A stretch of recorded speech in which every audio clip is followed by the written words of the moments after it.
We have the honor to have here Anna Bach-Faig, professor at Health Science Faculty of the Universitat Oberta de Catalunya, and her main focus is nutrition. So we are delighted to listen to your presentation, Anna. Thanks.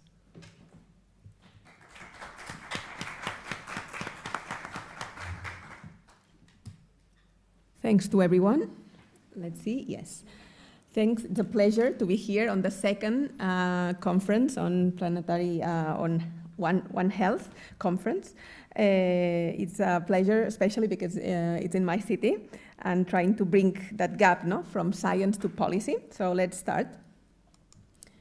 Here is my outline. No, I'll try to put focus on food systems and food environments, especially urban food environments, and especially in the context of the Mediterranean, which is closer to us. No longer can we talk about healthy food. We have to put in the equation sustainability, obviously. We know that what we put on our plate influences our health. One of the biggest reports says that among the health risks, 1/4 of the people who were in that study, 22,000 people, had three main factors that could influence their health, because 1/4 of them had an issue on food, especially high sodium intake, low consumption of fruit and cereals, which were one of the main factors. So obviously, health does determine, it's conditioned by our diet. In our context, Mediterranean diet plays a big role. But what we experience among the younger urban populations, especially the ones with lower socioeconomic status, that they have been shifting from our traditional patterns, our Mediterranean diet, and in other contexts, their traditional patterns, to a more Western. So we are in the process of this food transition that links us to the Western diet, which it's high in what we consider a more valued food. So we shift from what should be the main weight of our plate, which should be cereals, fruits, and vegetables. That should be at least half of what we put or more of in our plates, and we shift that to what we consider or that has a value, which could be foods with high protein intake, like meat or dairy, etc. Or worse, the high increase we have in our diet on ultra-processed food, high in sodium, in fat, and sugars. So that is our context. And so we know that what we put in our plate matters for health, but as well matters for sustainability. One dish, it's equivalent, one dish of meat, it's equivalent to 20 dishes of vegetable dishes in terms of carbon emissions. So, I mean, that's a real figure that helps us to understand, that context. The transport represents a small proportion, contrary to the consumer's perception, and land use and the feeding of farm animals have the larger environmental footprint. So that here we see how much impact does food have. A lot, like 30% of the emissions could be linked to the food system. I don't want to give you a lot of figures, but those are the major ones. Actually, food systems are largely, and that carbon emissions mainly come from the livestock. So producing meat, especially red meat. 17% of the water consumption is used to produce and process food.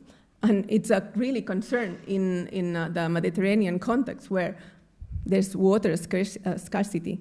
So it's a problem. And almost 50% of the land is occupied by agriculture, 80% to produce animal feed, which is ultimately generating only 80% of what we are going to consume in terms of calories.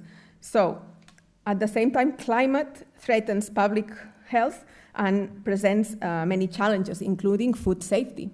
So it's the context we are living, no? That feeding in the world population in the current consumption patterns which we've seen, it has a high impact, and it's one of the biggest drivers in planetary or One Health problems. So shifting to a healthier pattern could help us in many ways, no? Because in our recent Nature food paper, we see that food consumption is the substantial driver of the transgression of planetary limits, and actually as well the share of countries' ecological footprint, because we know that we consume 25% of products from outside Europe.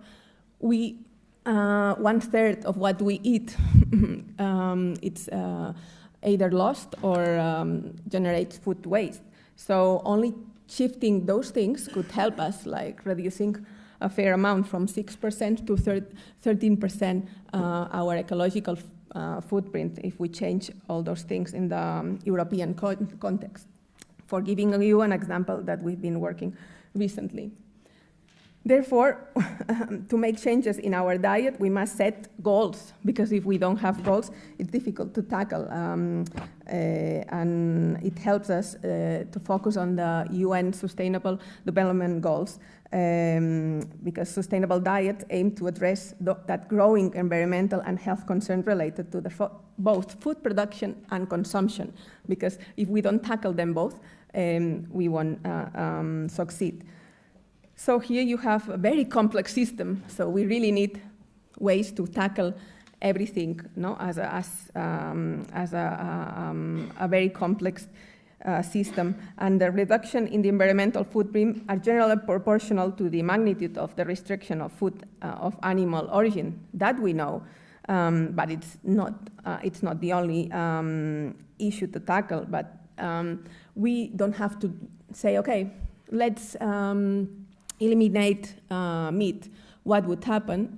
That experts say that that extreme won't succeed, because people won't really believe or apply that recommendation. So keeping us in the intermediate options, like more into the Mediterranean, okay, let's reduce one dish of meat, of red meat a week or every 2 weeks. It should be more into the recommendations we have been telling to the population, no? And now we even have the planetary diet, where it includes a lot of legumes or pulses in our diet, which have been traditionally very present in the Mediterranean diet. So first, we should understand this complex system, all the drivers of the factors, and how it relates to those components that are interrelated, no? From the food environments, the consumer behavior, and the food supply chains, and then the result, and they have those outcomes, no? And impacts, social, economic, and environmental. So to transform the system with these elements, and it is necessary to identify the levers of change, no? What really makes a difference, and where we can put action. I think this is a nice slide that summarizes a little bit how to enhance, and some of the experts, here you have the reference, use One Health in food systems, and how we can really set, no, One Health practitioners, and how could they use their skills and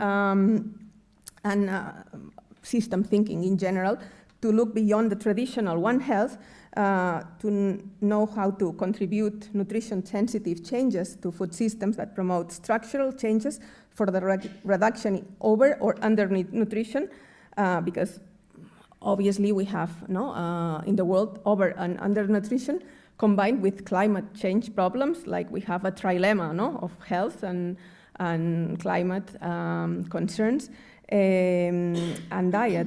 So all is in the equation, and we really have to identify and measure the trade-offs into and all the ways in the fit into the circular economies, promote decision making, all the equity, because it's like what happens in other parts of the world does affect us.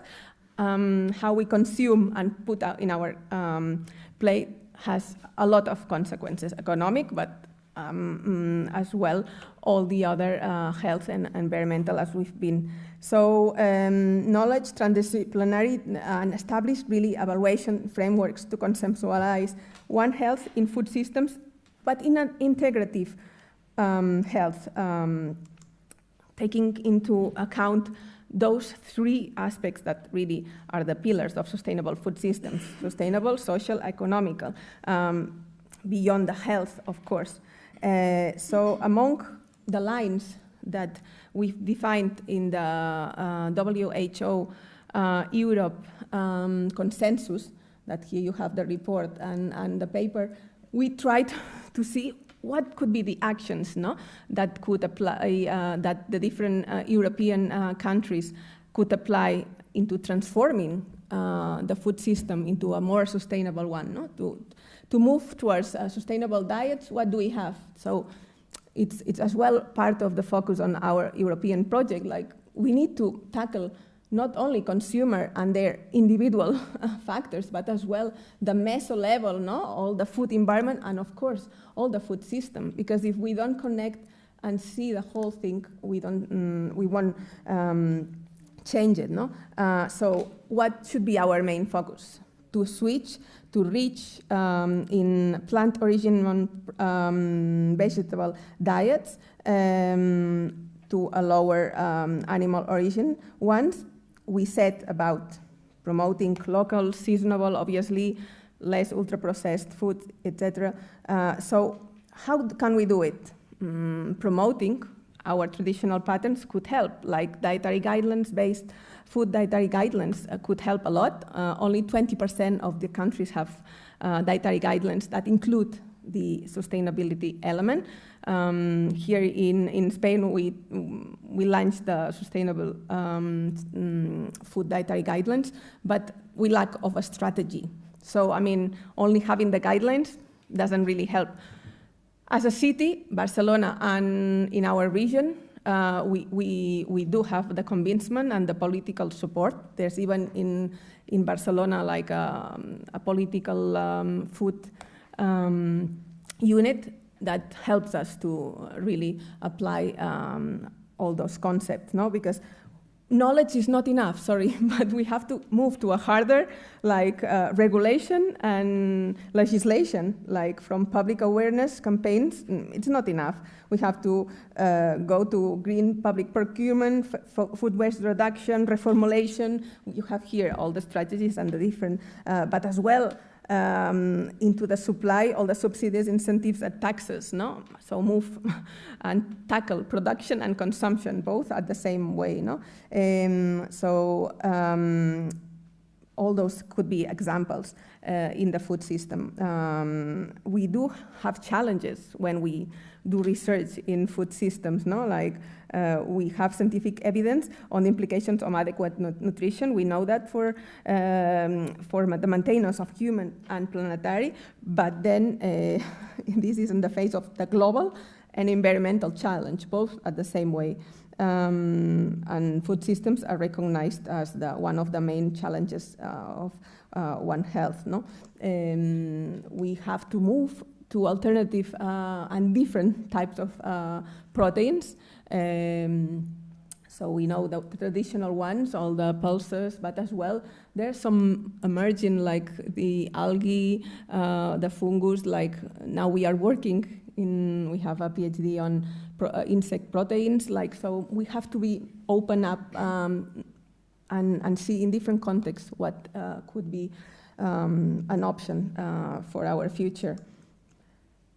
And here we have how we are convinced about as well our traditional diet, the Mediterranean diet, and how we did some researches on the environmental indicators of the Mediterranean diet, and how only shifting the current pattern to a more Mediterranean-like pattern, we can reduce the carbon footprint from carbon, land use, and energy use from 50 to 70%, less in terms of water, only 33%. So, but it is a fact.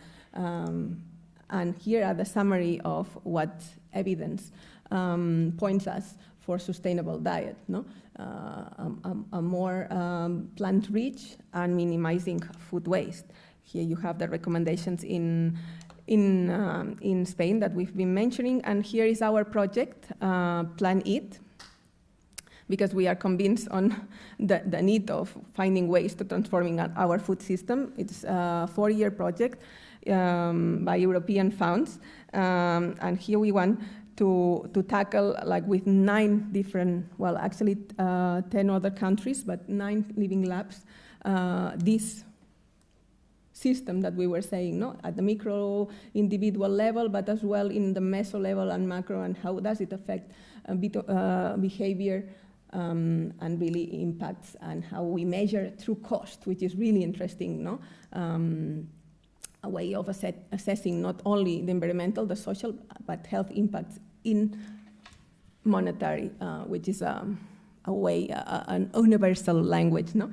And we need to co-design and do co-participation process with different stakeholders. We are planning even to doing 2 randomized clinical trials in some of the living labs. So the idea is to have even some database from environmental footprint, but as well other types of indicators, and try to really transform a little bit the system.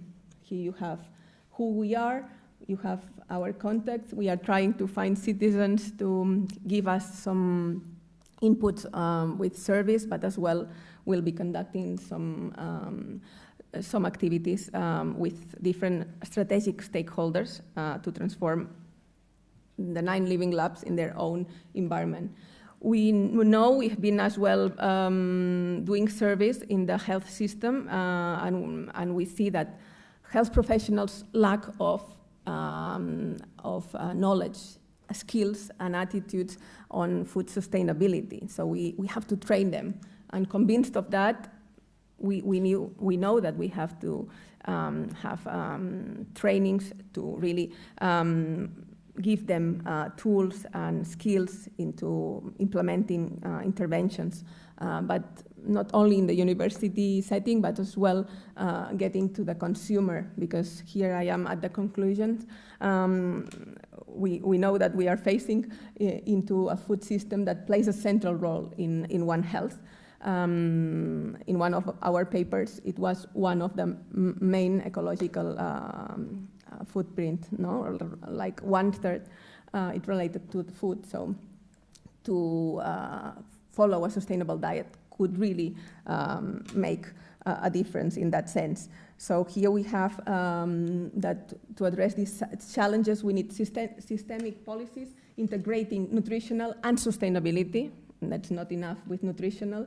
And solutions involve screening food origins, animal protein sources, as we've been seeing, and combating food waste, and emphasizing plant-rich dietary choices. No?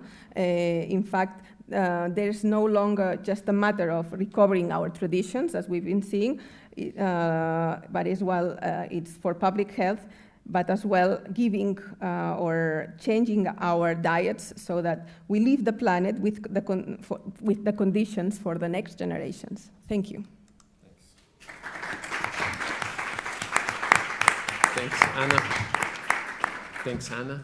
And I wonder if there are some questions to Professor Anna. Thank you very much for a very wide and exhaustive presentation. I want to ask you what do you think about the huge amount of apps there are for general population to regulate sleep and diets and the physical activity and so on. You have talking about reinforcement of the policies, and this is important, but I see that all people are more aware to all this app. They take this app on their phone, and so they are aware to that the app say to make. So I want to say, what do you think? Well, technology, it's one of the tools. Like obsession on some of those tools could be challenging. Like imagine there's an app that counts calories, and then you get obsessed. I mean, it goes against the WHO recommendation of really engaging the consumers to focus on calories, because if you focus on calories, then you are not really understanding food and really could be bad. But then technology is part of our lives, and young people are going to use technology, and some technology can help us to really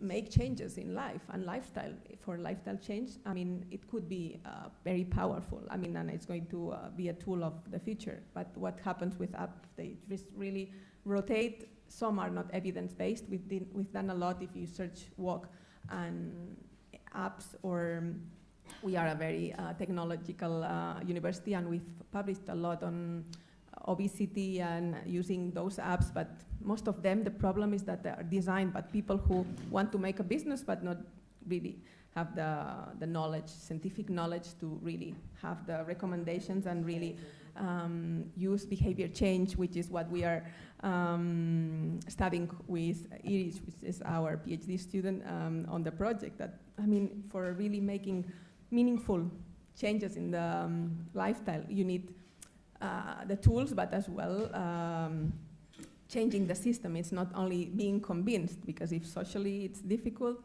like we have the obesity or the obesogenic environments. I mean, yes, I can be convinced by this app, but if I go to the supermarket and I don't find apples, or apples are 10 times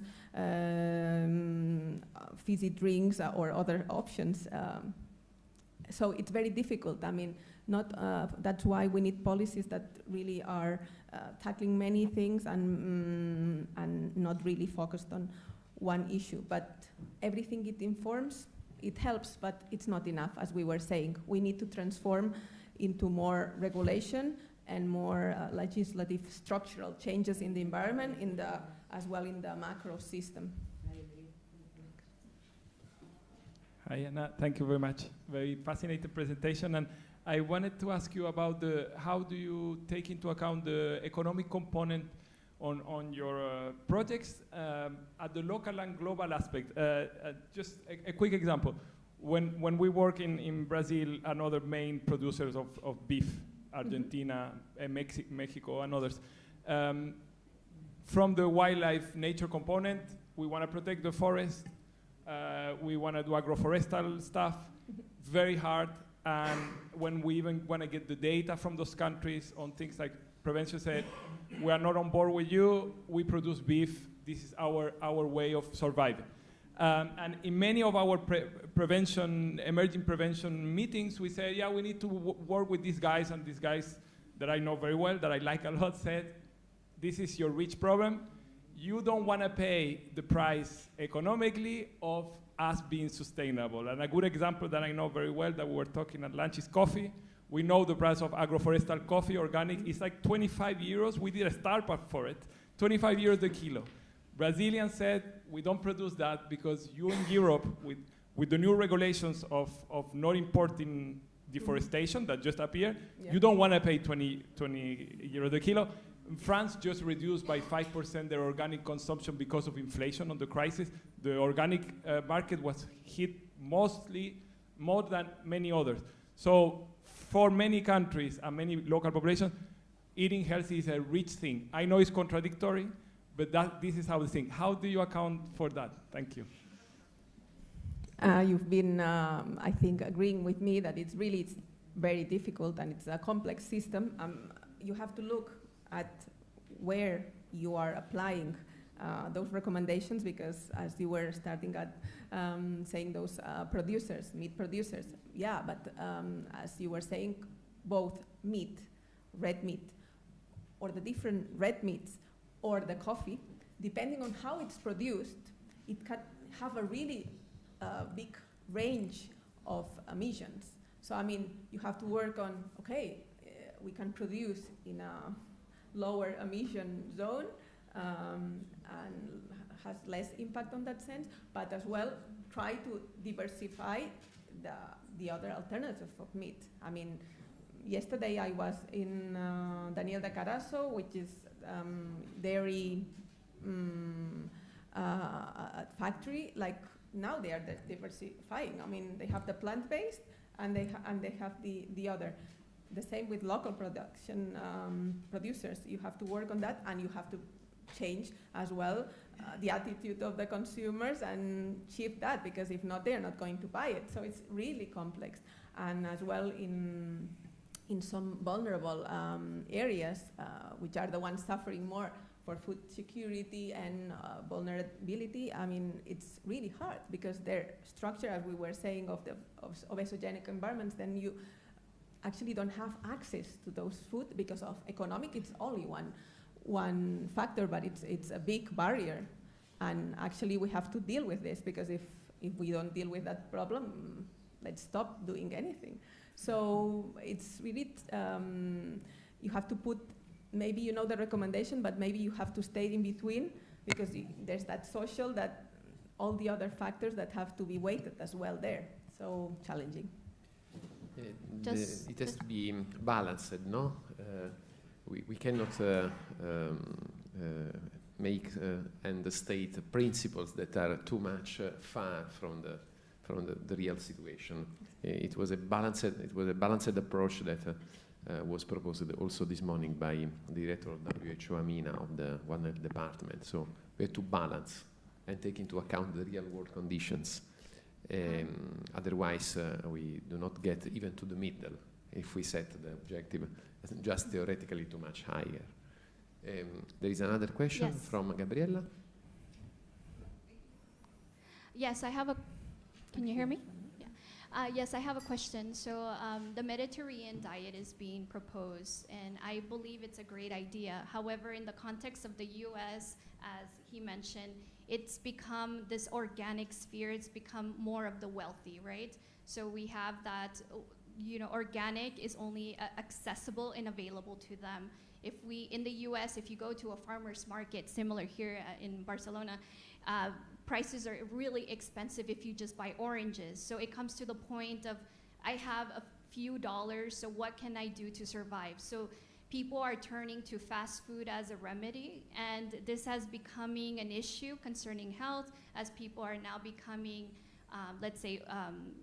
going in the sphere of obesity, being less physically active, and this leads to health issues.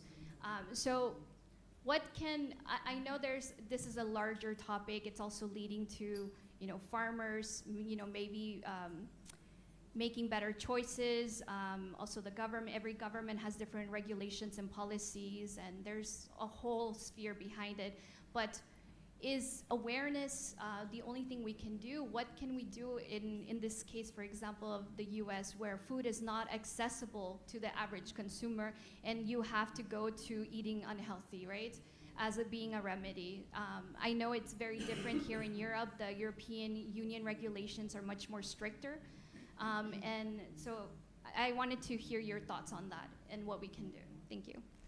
Thank you. I think it summarized very well how some studies say that you have food deserts. You've described the food desert, really, no? And I've experienced, because I have American family as well, I've visited there, and it's like, oops, I'm lacking something. I felt really stressed of my not having vitamins in my body, but it was challenging, even going to restaurants, and the options I had available. Imagine myself that I was conscious and I needed it, but people who have easy access to unhealthy food, which is priceless, or it has a very low price, I mean, it makes even things harder.